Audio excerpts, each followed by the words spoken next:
Well, hello, all you beautiful people. Welcome to The Unseen.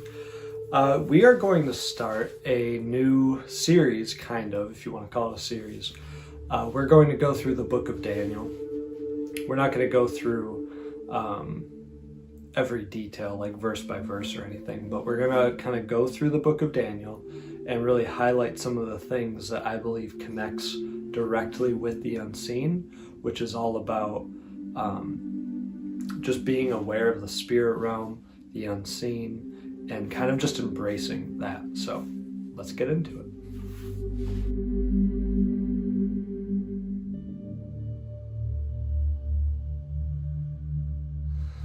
All right, so I want to just kind of remind everyone watching about what this is all about with these videos. We've talked about a number of different things, and we're going to keep talking about lots of different stuff and dive deeper into some things over time. But really the point of what we're doing is, to sum it up, is just about embracing the mystery. That there is so much that God has created, the way He's designed things, the way He's set things up in an order.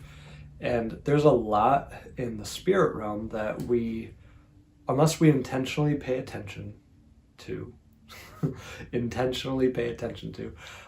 we're just ignorant of a lot of stuff, and we don't have opportunity to grow in them and mature. So it's about embracing the mystery and just diving in deep and like, what can we discover? What can we learn about? What can we grow in?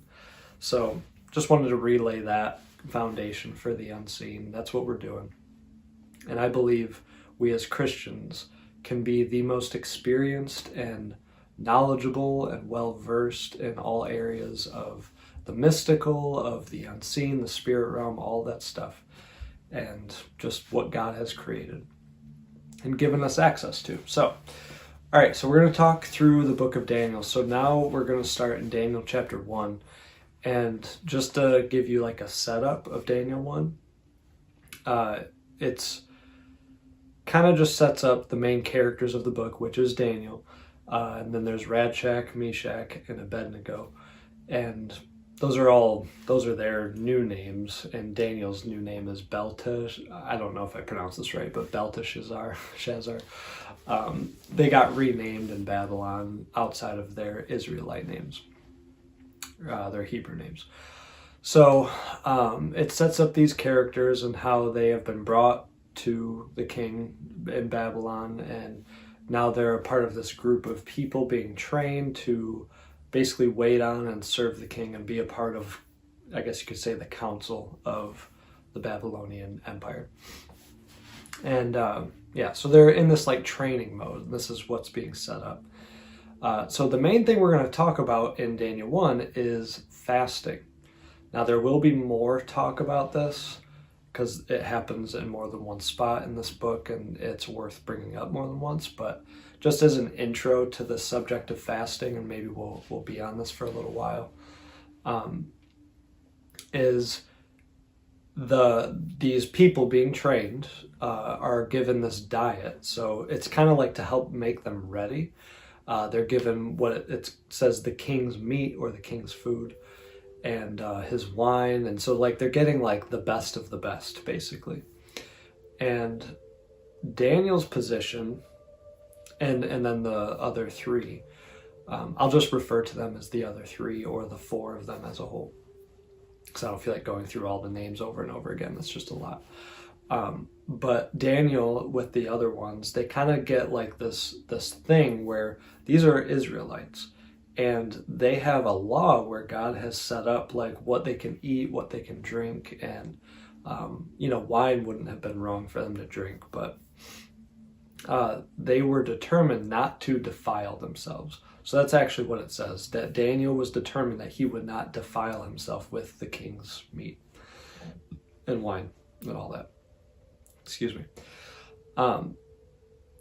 So they set this whole thing up. The guy in charge, who like really loves them, but is worried about getting in trouble for letting them not eat this food, because the point is that it's supposed to make them like ready, and it's probably has to do even with how well they're fed, so that the people that are like serving in these high places with where the king is and all his, high level people, that they're not looking like haggard and, like messed up or like not well fed. So that's probably a part of it.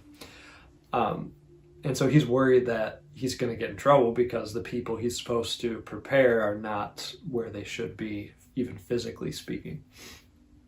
So he's worried about it. And Daniel says, just test us, give it 10 days, and let's see, give us only vegetables and water.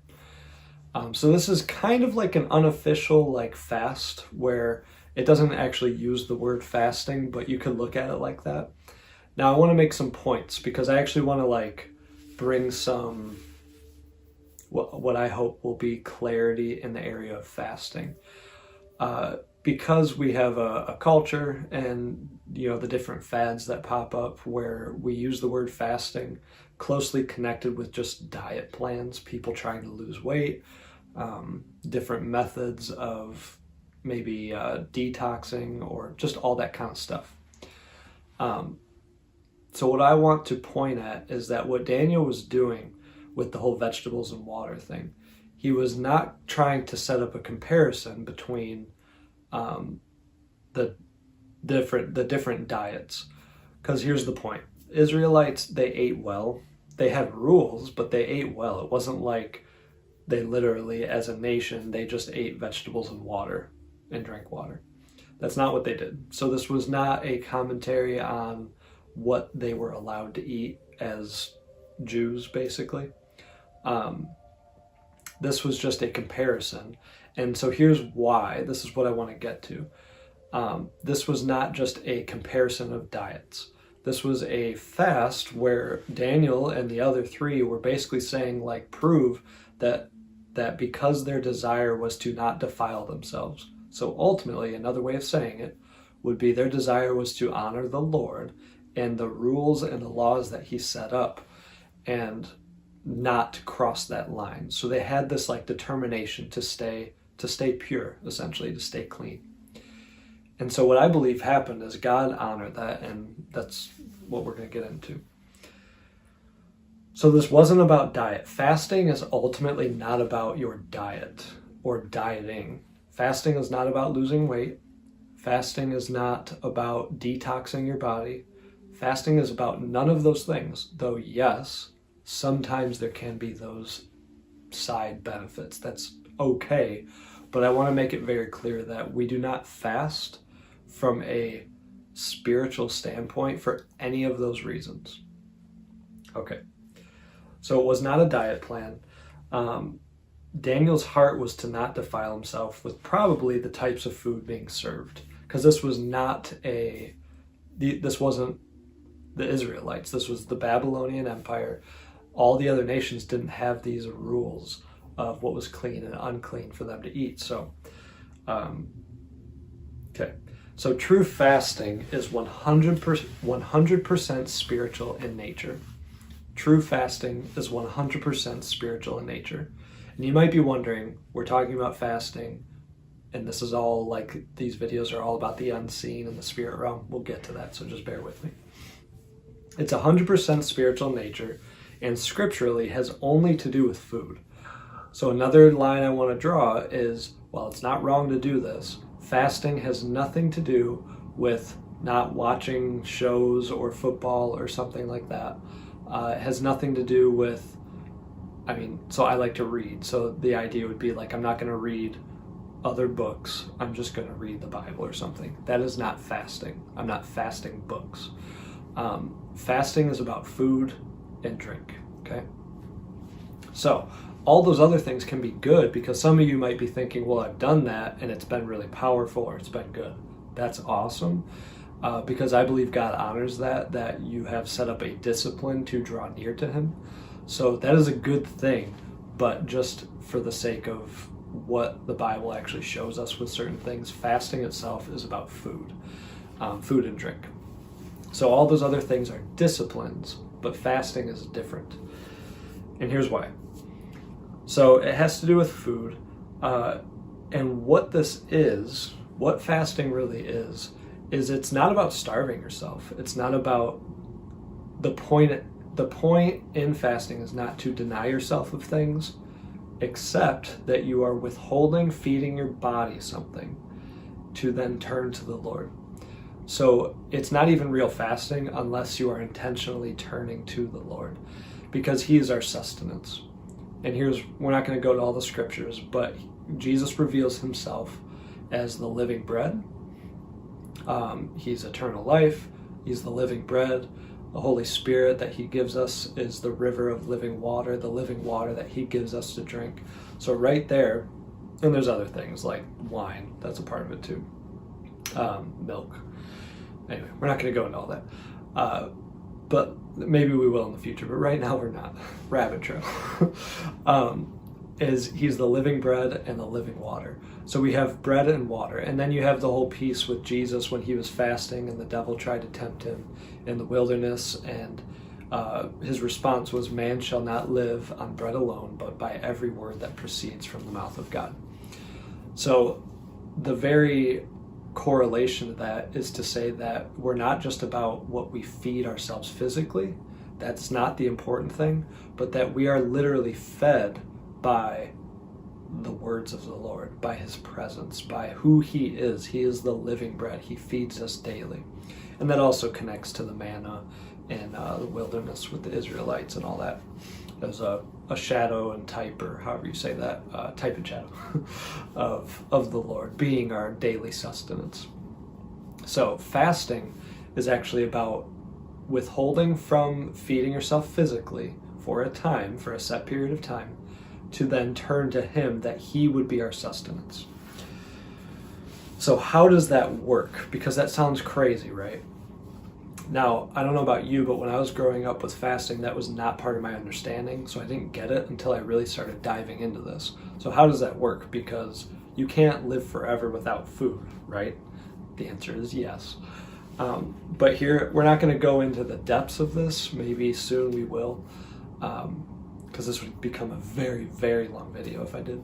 But one really powerful example is Moses, where if you're familiar with the story, he had to go up Mount Sinai. The Lord basically called him up. He went up there. He was up there for 40 days and 40 nights, and he had to do that twice. I don't know if you know that. He had to do that twice.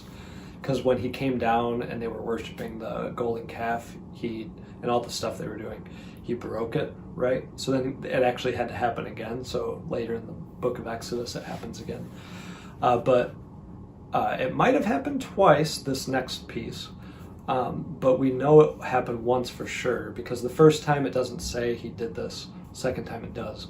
So the second time he goes up the mountain, and it says, again, he was up there with God for 40 days and 40 nights. That is more than a month, if that's not clear. 40 days and 40 nights.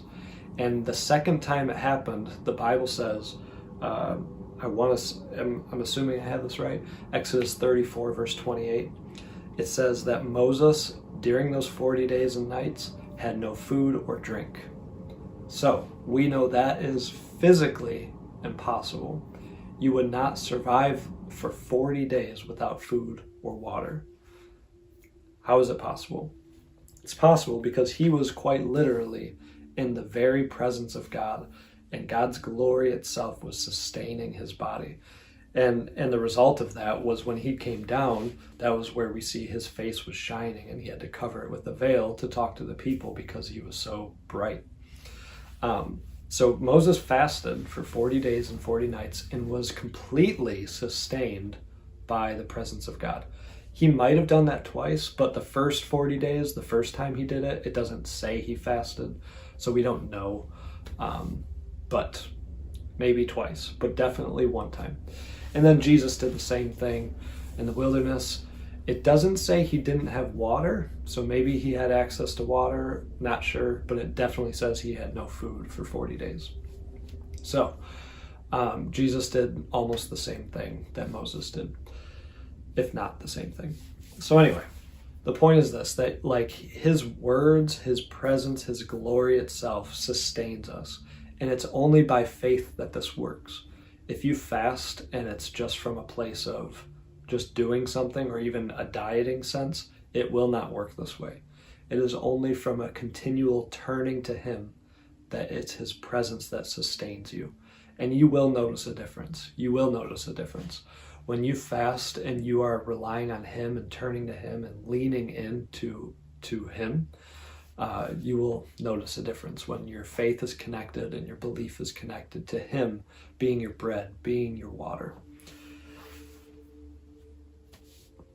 Okay. So the result is this, and here's why I want to connect this to the unseen, because Daniel, the book of Daniel, is full of the spirit realm activity, and we're going to get into that in the following weeks. But this is what sets it up, is the result of what Daniel did. And so after these 10 days, let me get back to that. After these 10 days, it says that Daniel and the other three looked more not nutritious. They looked more, I'm losing the word. They looked better. Their countenance was better. They looked more well fed than everyone else. But I want to point out that this is completely supernatural, because you don't eat veggies and drink water for 10 days and look healthier. Your body's going through a lot of stuff. And you might be, I'm not saying you won't be healthy, but if you've ever fasted and done something like that, you don't look better, at first at least. And so after those 10 days, it says they actually looked better, and they changed everything because of this. And then they didn't have to defile themselves. But then beyond that, the supernatural, what God did through there, is it says, I got it here. I didn't want to misquote it. In Daniel 1:17, all four of them, it says, God gave them knowledge and skill in all learning and wisdom. And Daniel, specifically Daniel, had understanding in all visions and dreams. So as a result of their choice here, they actually were elevated. They had like a greater increase of revelation in their ability to connect with what is, you could say, is the mystery of things. That they just were suddenly, they had this impartation of greater knowledge and skill and understanding. Even to the point for Daniel being able to have understanding in visions and dreams, which will come, we'll get into that more later in the book. Someone, Ian Carroll, we call this an Ianism. He says this, it's called the Daniel ratio. And that's later, just a few verses down, where the king found these four 10 times better than all the magicians and astrologers in his realm.